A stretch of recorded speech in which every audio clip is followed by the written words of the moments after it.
Hello once again, word lovers, and today we're going to look at some of the words that come from games. I mentioned chess in an earlier video. Chess is a word which has made its way into our European languages via Arabic. I know it in Spanish as ajedrez, which is apparently what we got from the Arabic shatranj.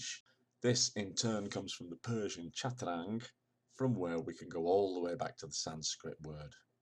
The word check, as in a checked shirt, or checkered, as it often was, comes from this. Simply means like a chessboard.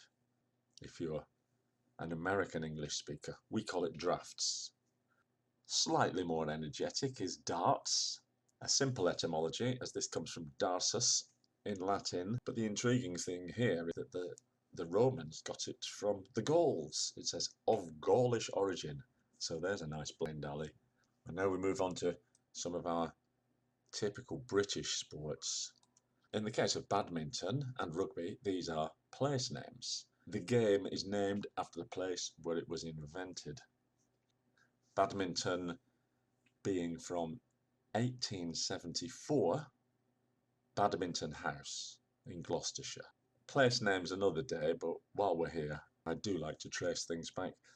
Badimyncgtun is the estate of a man called Baduhelm. Rather disappointing. Rugby, also, which was the game which was invented when Mr. Webb Ellis refused to play the newfangled football game with his feet and decided to pick it up and run with it, and therefore invented rugby. By the way, that's all false. Do investigate. But if you're interested, rugby means a fortified place of a man called Roca. Again, rather disappointing. With the introduction of rubber from the New World, where South Americans had already used rubber balls, this amplified the horizon for sports. In fact, a lot of sports today without a bouncy ball wouldn't be very much use.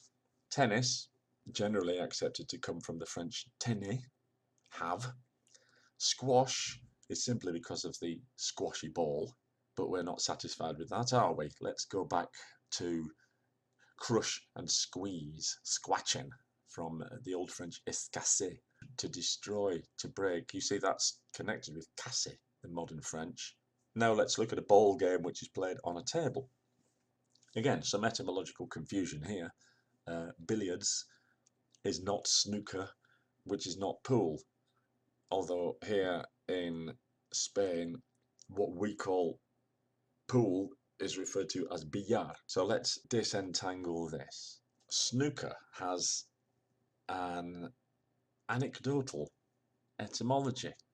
Snooker meaning a new cadet, a first-term student at the military academy. This was the name they gave to the recently invented game of snooker, which was a diversion from billiards, which had been invented earlier. I believe both of these games are based on Indian games, as is polo, which we often like to think of as English, and hockey. Let's delve a little bit. Billiards was originally the word for the stick, the cue, bil being the Old French for a stick of wood. Medieval Latin bilia, also again, intriguingly, possibly from Gaulish. As for pool, this was again a development of billiards, and originally was the name of the card game. Now, a pool is where you pool your money. Pool in French did mean booty, plunder. It's a hen, obviously, le poule, but that's what it came to mean. Coming from the vulgar Latin pulla, let's go back, young fowl, and we find that this is connected with the PIE root, pow, which means little, a little thing, a young thing. It's also possible that it's, I said because of the money, because of a pool of money, but it's also possible that it comes from a quaint little French game called Jeu de la Poule, where people threw things at a chicken and the player who hit it won. I'm not sure I would enjoy that. Doesn't seem like a game or a sport to me.